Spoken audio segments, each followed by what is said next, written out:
Hello, I will be acquainting you with Clip Studio Paint. I'll go over the basics of the software and my favorite tools. So if we head over to File, New, that's how we get the canvas pop up. And here you can see the project settings. You can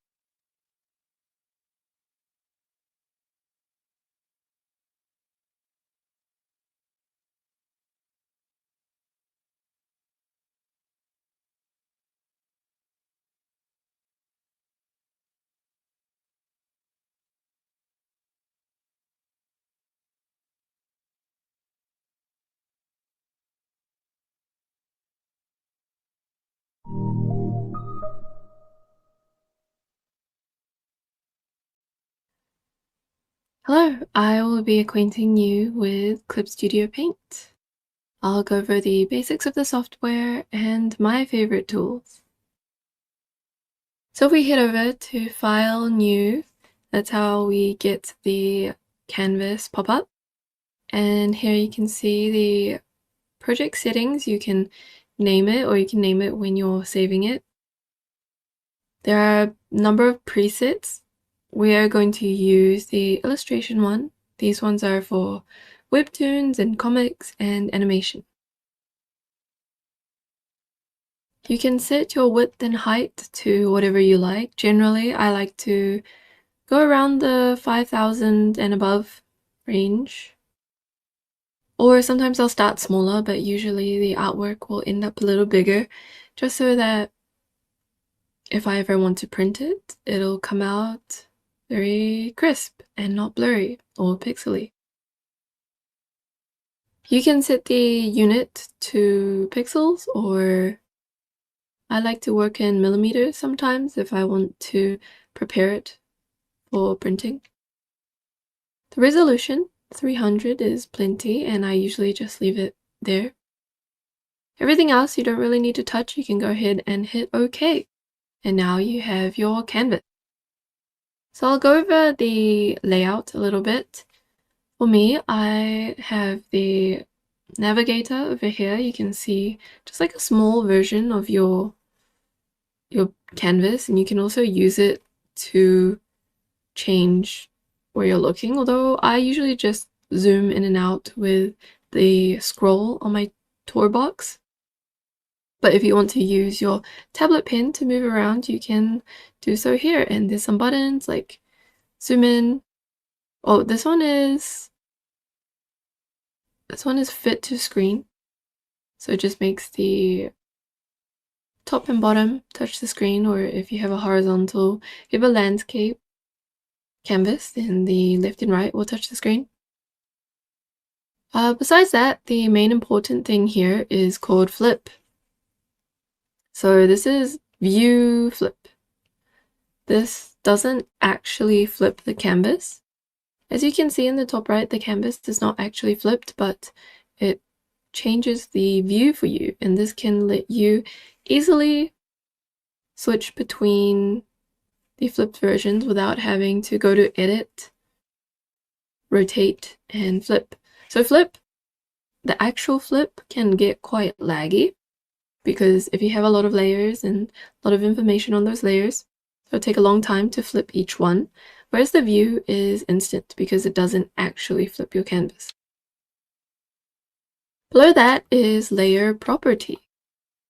So layer properties are quite useful. I use them for borders. So if you have a colored background and you want your line to stand out a little bit, you can switch on this layer effect, which is called border effect. And it'll automatically add a border onto anything you draw. This is particularly good if you're going to draw thin, stringy things such as laces. You automatically have a let me switch to white and a black outline so you can see it a bit better. You can automatically have that line art there without having to draw it in. Because obviously drawing the X was a lot easier than drawing a line art for NYX. This is also good for situations such as hair. The other layer modes that I like to use are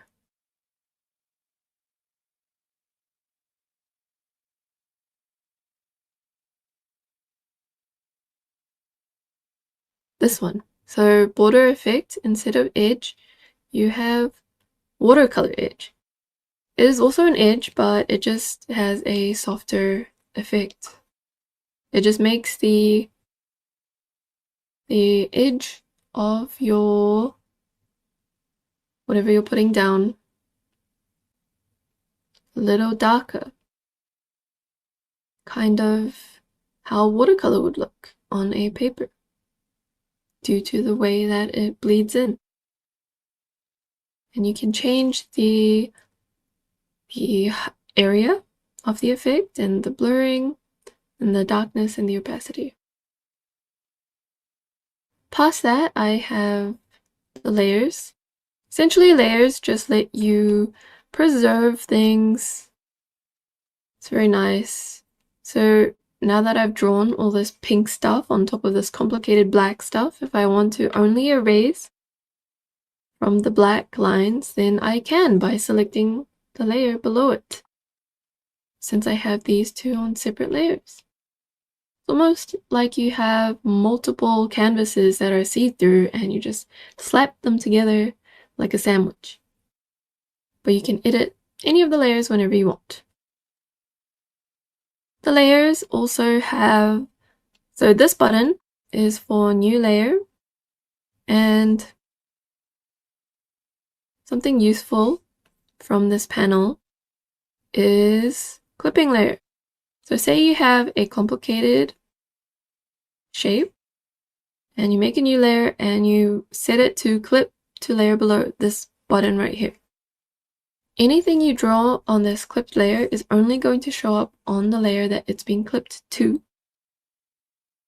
So as you can see, this layer, the things that are outside this shape are preserved, but you can only see what is in the space of the layer that it has been clipped to. You can make multiple clipped layers and stack them on. You can also clip folders.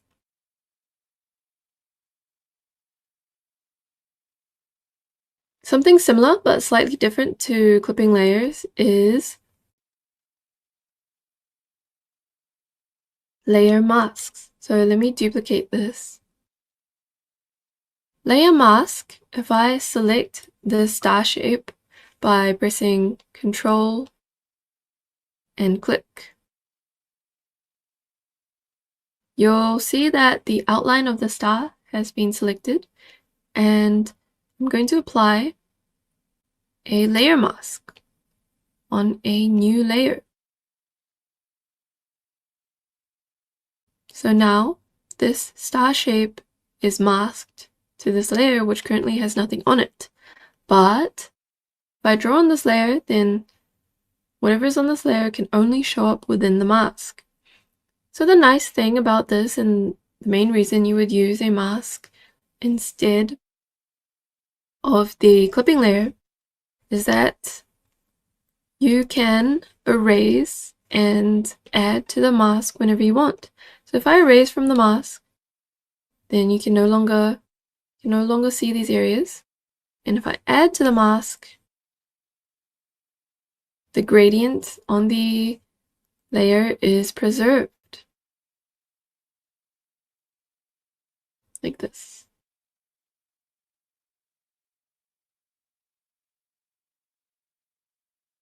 There's also lock transparency.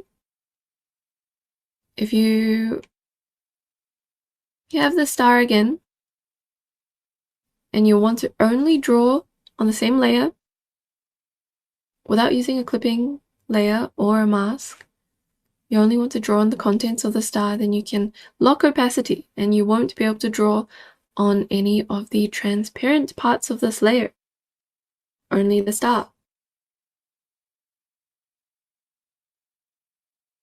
Moving on, I have my color wheel and my tool properties.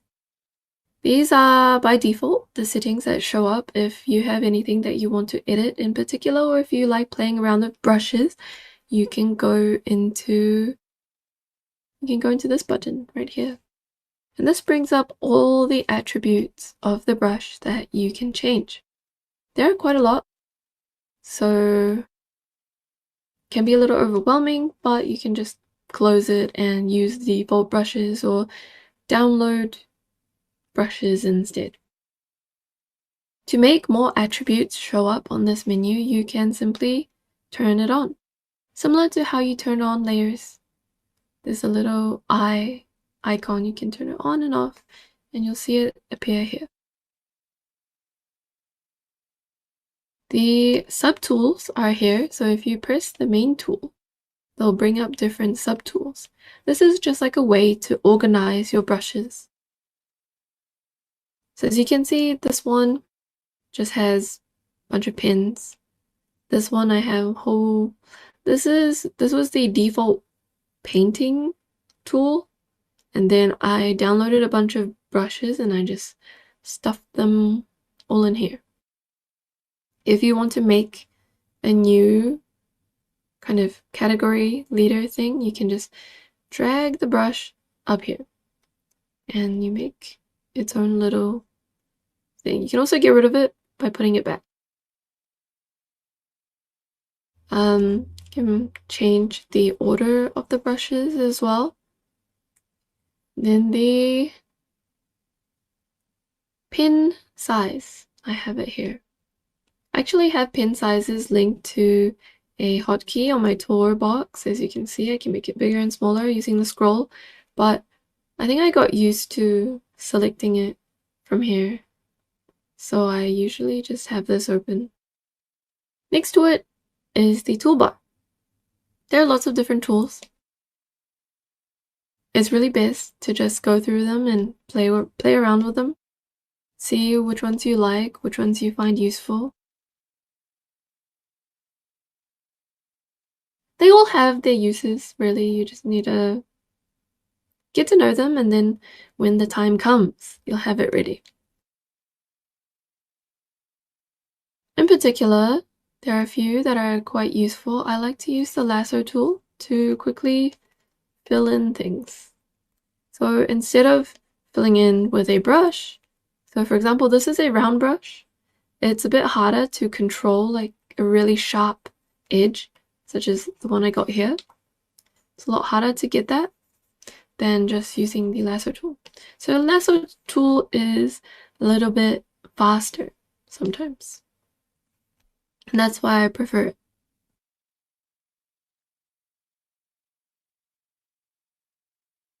One useful thing up here, if you go to Window, Canvas, New Window, you can actually create multiple views of the same canvas. So now you can zoom in and out. You can work on this zoomed in and still see the entire canvas zoomed out. So as you can see, I'm detailing. We're going to draw something really tiny. And you can't really see it out here, but a tiny little black dot is there.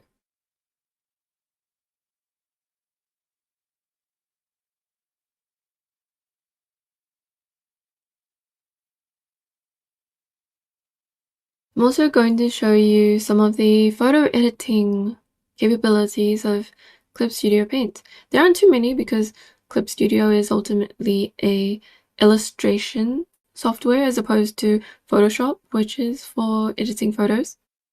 So Photoshop does have a little more there, but the Clip Studio ones are pretty interesting to play with too, and I use them quite often. So here's a photo that I took. One way of simplifying this photo is going to Edit, Tonal Correction, Binarization.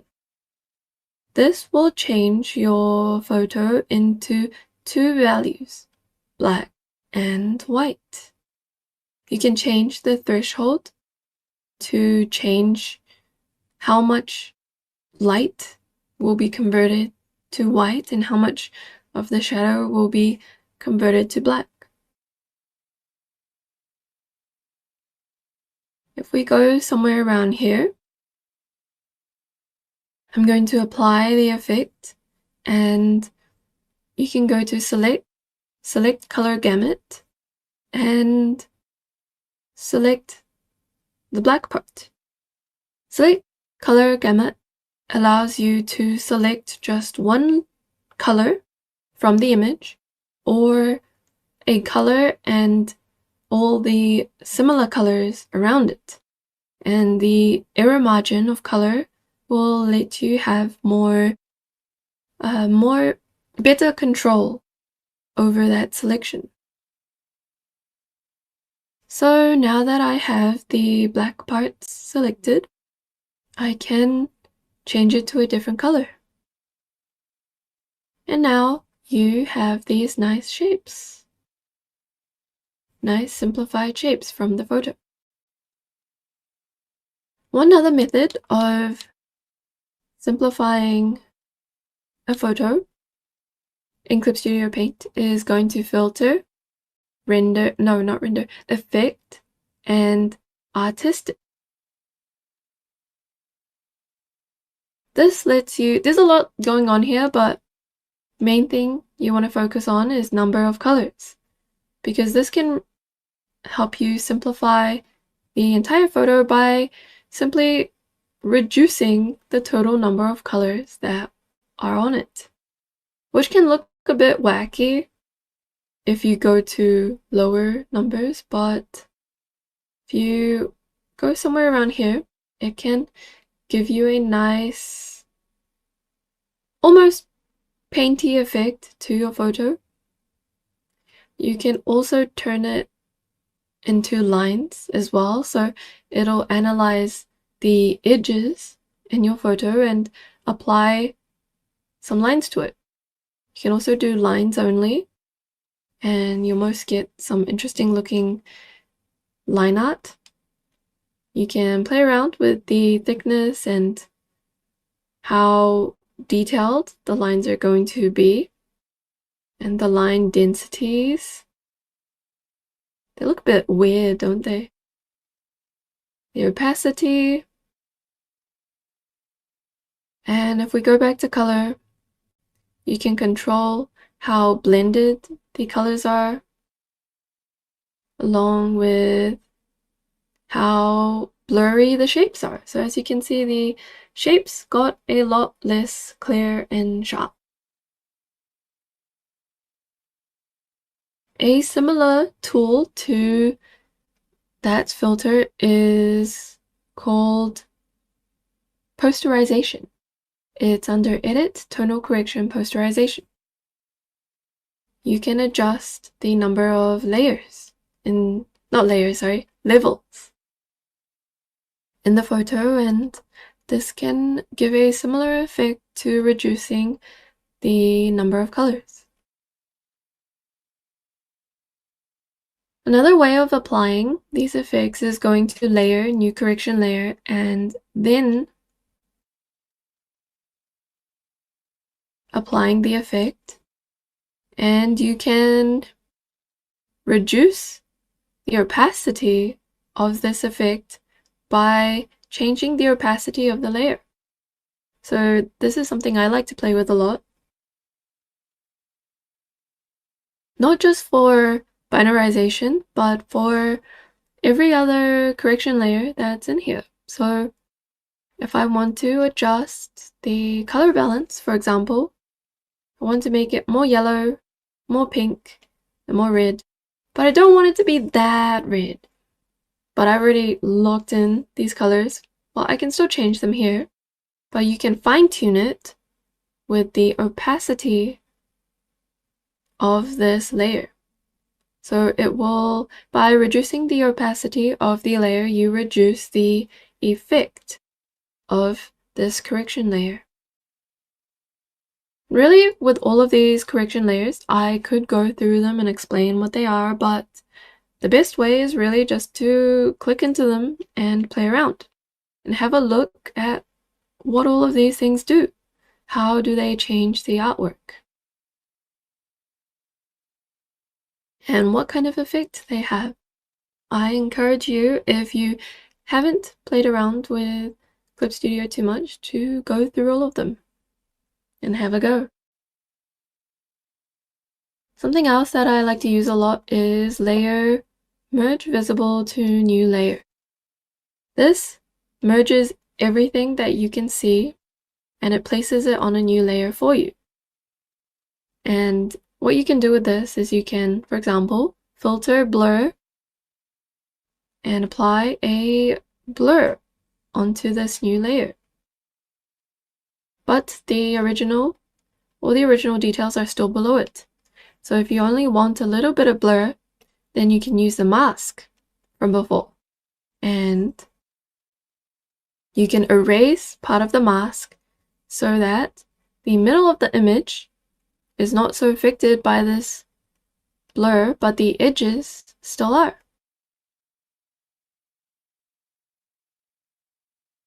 Okay, I hope that has helped you understand the layout and maybe learn a couple new tricks from Clip Studio Paint. The last thing that I'm going to cover is the asset store.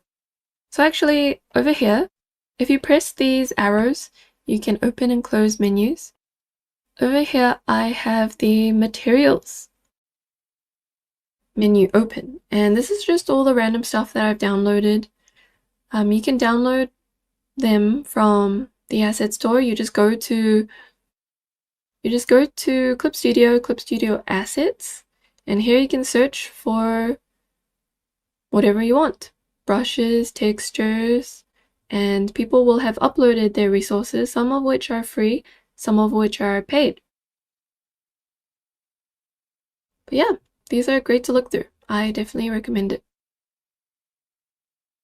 And something I actually use quite often are the 3D models. So if I drag a 3D model on here, you'll see that you need to use the 3D tool to manipulate it. This is great for if you have a difficult pose or something that you're struggling with, like an angle that is kind of unusual. You can pose the model and use these to move it around. So the first one rotates it. The second one lets you kind of pan. Third one gives you a zoom. The fourth one actually is not panning, it's moving the model. So if you have more than one 3D model going on in this layer, then this will only move the one that you've selected. This one moves it around. It's also a rotate, but it's a bit different from this rotate. So the first rotate rotates the camera, whereas this rotate rotates the model. The other thing I like to do with 3D models is it's a great light source reference. So here you have a little ball and you can move the shadow and the light source around. There's also, you can change it into a male and flip it.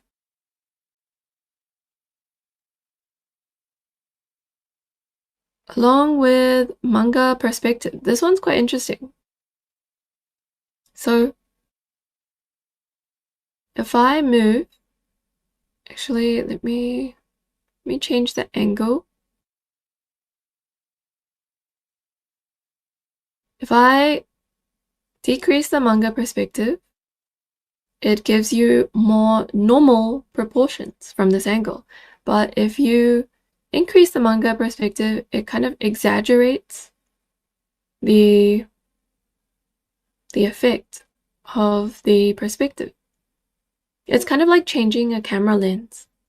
You can also kind of increase the manga perspective if you go into settings, and I think it's somewhere here. Maybe I remembered wrong. Never mind. But yeah, if you want a more kind of illustrative perspective, it's good for like fight scenes, to exaggerate emotion. A motion, not emotion. Oh, well, both kind of apply. You can do so with this. This option changes the outline if you want it to stand out a little bit. Yeah, there's a lot to play around with. Don't be afraid to just click, click, click, click, and try things out. Another useful attribute for brushes is the do not overflow. So if I go to this crowbar thing and I set my brush to anti-overflow, and I set it to do not cross the lines of the reference layer. Let me just make these visible. They're now here. I set it to do not cross. And if I set the current layer to the reference layer, then, so this button next to the clipping layer is set as reference layer. This line art is set to the reference layer, and I made a new layer below it. And now with this tool, if I hold down inside within these lines, it's not going to go outside of them, as long as the middle of my pen is within these lines. So this can be a quick way to help you color things in, especially if you have quite clean lines or sketches.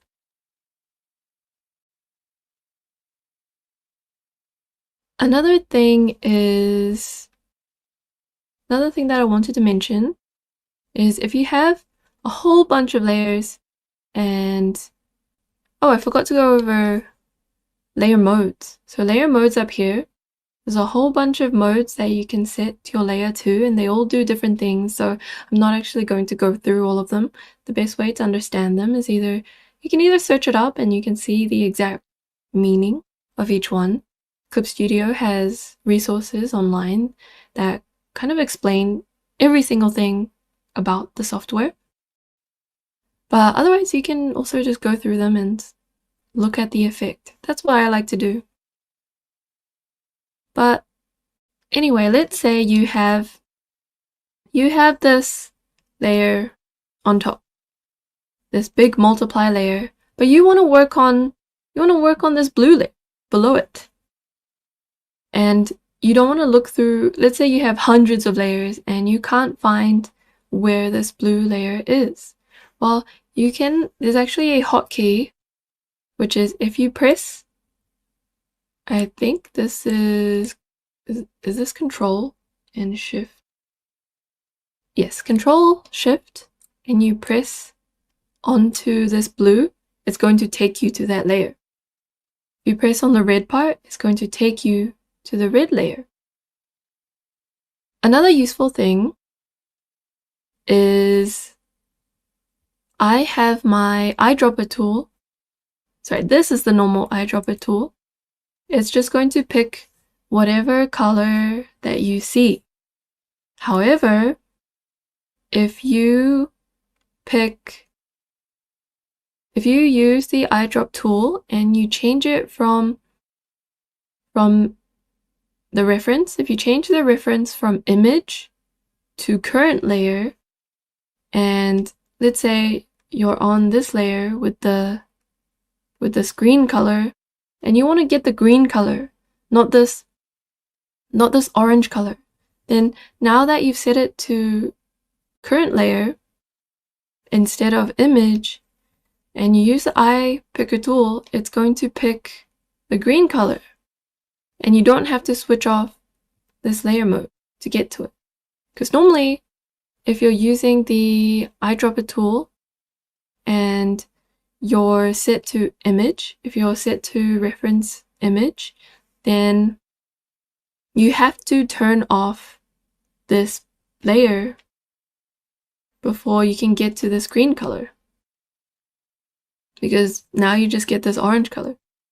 This is useful because sometimes you'll have slapped numerous color adjustment layers and color modes on top of your base colors, but you still want to get to your base colors and edit that layer without having to turn everything off. So now that you have it selected to reference selected layer, you can get that color and you can instantly draw on that layer. Okay?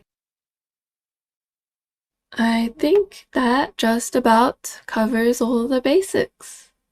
I hope that you were able to learn something from today's lesson. I'll see you in the next one. Bye!